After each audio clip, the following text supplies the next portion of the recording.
Assalamualaikum warahmatullahi wabarakatuh.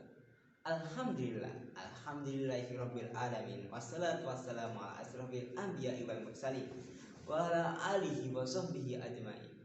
Qala Allah ta'ala fi kitabihil karim. A'udzu billahi minasyaitonir rajim. Bismillahirrahmanirrahim. Kuntum khaira ummatin ukhrijat lin-nasi ta'muruna bil ma'ruf wa tanhauna 'anil munkar wa tu'minuna billah. Walau amana ahlul kitab lakana khairal lahum minhumul mu'minuna wa aktsarahumul fasiqun. Akhi ukhti sahabat dai yang dirahmati Allah, pertama-tama marilah kita panjatkan puja dan puji syukur kita atas kehadiran Allah Subhanahu wa taala yang mana telah menganugerahkan kepada kita nikmat sehat, nikmat sempat sehingga kita bisa bertemu walau tidak secara langsung, bisa saling memandang walau tidak saling datang, bisa saling memperhatikan walau melalui perantara peralatan. Yang kedua kalinya, marilah kita haturkan salawat berbingkaikan salam melalui SMS dengan ponsel keimanan kepada junjungan kita Nabi Muhammad Sallallahu Alaihi Wasallam yang telah mengantarkan kita ke indahnya Islam, indahnya iman, indahnya ihsan, dan menjauhkan kita dari kekufuran, kemunafikan, dan kemaksiatan seperti yang terjadi di masa lampau. Akhi ukhti sahabat dai yang dirahmati Allah, hidup di saat ini banyak godaannya dan banyak cobaannya, terutama untuk andum-andum yang suka scroll-scroll TikTok sama Instagram, jepret-jepret foto biar eksis, atau main game sampai lupa waktu, jedak-jeduk sampai lupa diri, pasti akan lebih susah untuk mengubah diri ini menjadi lebih baik, untuk menjalani godaan-godaan dan cobaan-cobaan, untuk menjadikan diri ini menjadi lebih maju. Pemuda saat ini yang seharusnya bisa mengembangkan negara dan agama menjadi ahlul TikTok wal Instagram, yang seharusnya bisa menjadi kebanggaan orang tua menjadi beban keluarga, yang seharusnya bisa menjadi pemuda yang berakhlak menjadi nggak ada akhlak. Coba antum flashback ke zaman Rasulullah Shallallahu Alaihi Wasallam, tempat berkumpulnya orang-orang masyhur, orang-orang yang terkenal yang namanya masih bergema, masih berdengung hingga sekarang.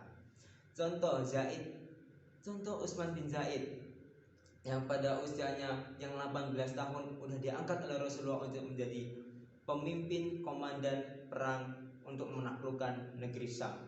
Umur 18 tahun, umur yang relatif muda untuk mengemban sebuah amanah yang begitu berat, untuk mengemban ratusan pasukan muslimin untuk menggempur suatu negara.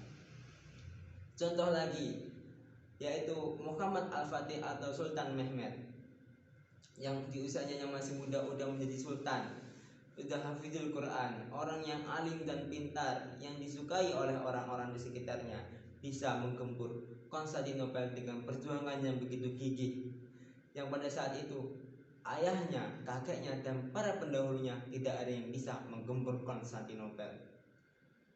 Akhi ukhti sahabat dai yang dirahmati Allah Subhanahu wa taala, itulah contoh yang bisa saya sampaikan kepada antum tentang pemuda yang menjadi pahlawan pada masanya. Lalu apa kabar dengan pemuda pada masa ini?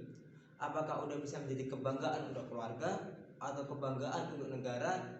Pemuda sekarang harus bisa menjadi tonggak untuk bangsa dan berperan dalam perkembangan bangsa.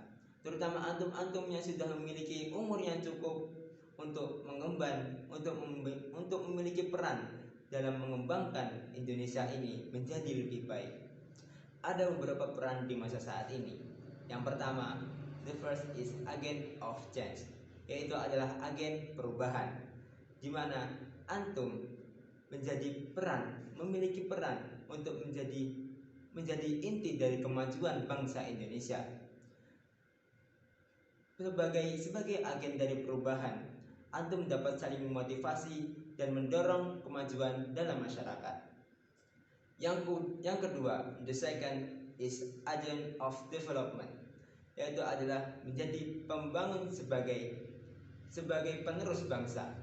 Hal ini disebabkan karena para pemuda wajib bahkan untuk menjaga eksistensi bangsa Indonesia, dan juga para pemuda harus memberikan kesan yang baik untuk negara, kesan yang baik dalam negara ini untuk di mata dunia. The last of one adalah menjadi agen of modernization, yaitu adalah agen pembaharuan bangsa, di mana pemuda Indonesia harus memiliki kemampuan untuk menganalisa perubahan zaman Indonesia ke depannya, yang mana ini sangat berpengaruh untuk bangsa Indonesia, sehingga antum dapat memilih mana yang seharusnya harus dipertahankan di bangsa Indonesia ini dan mana yang seharusnya dirubah. Nah, adanya pengaruh teknologi, perkembangan teknologi dan perkembangan media sosial ini yang membuat pemuda, antum atau saya sendiri menjadi lupa akan semua itu, lupa akan cita-cita diri sendiri dan cita-cita bangsa. Yang inginnya jadi sultan tapi malah malas-malesan, yang inginnya jadi hafidul Quran tapi nggak mau simaan. Kalau gitu, gimana cita-cita ini akan terwujud?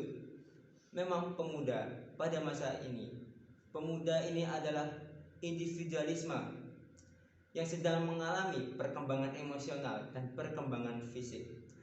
Yang karena itu, pemuda saat ini akan mudah terombang-ambing dalam memutuskan sesuatu. Juga pemuda saat ini akan mudah terpengaruh untuk menjadi lebih dan lebih. Bukan terpengaruh dalam hal baik saja, tapi bisa terpengaruh dalam hal-hal yang buruk, dalam hal-hal kemaksiatan. Contohnya malas-malesan. Kalau sudah malas-malesan, gimana kita mau mencapai sebuah cita-cita? Kalau kita gak bisa mencapai cita-cita, kita tidak akan bisa membanggakan orang tua dan membanggakan negara. Maka dari itu, tanamkan dalam diri kita sifat-sifat idealisme, patriotisme, dan nasionalisme. Hilangkan semua kebiasaan buruk dan rombak kembali tujuan apa antum hidup di dunia ini. Akhi ukhti, sahabat dai yang dirahmati Allah, ada beberapa contoh yang bisa kalian lakukan untuk merubah diri kalian menjadi lebih baik. Contohnya adalah antum bisa menjadi pengguna internet atau pengguna media sosial yang baik, bersosialisasi kepada warga, bersosialisasi kepada masyarakat tetangga untuk menumbuhkan sifat empati dan sifat saling menghargai sesama manusia. Dan masih banyak lagi hal-hal yang bisa kalian untuk change yourself to be a better people. Sahabat dai yang dirahmati Allah, maka dari itu marilah kita rubah diri kita, tingkatkan kreativitas, solidaritas, dan berjuang untuk meraih cita-cita bangsa dan meraih cita-cita kita sendiri.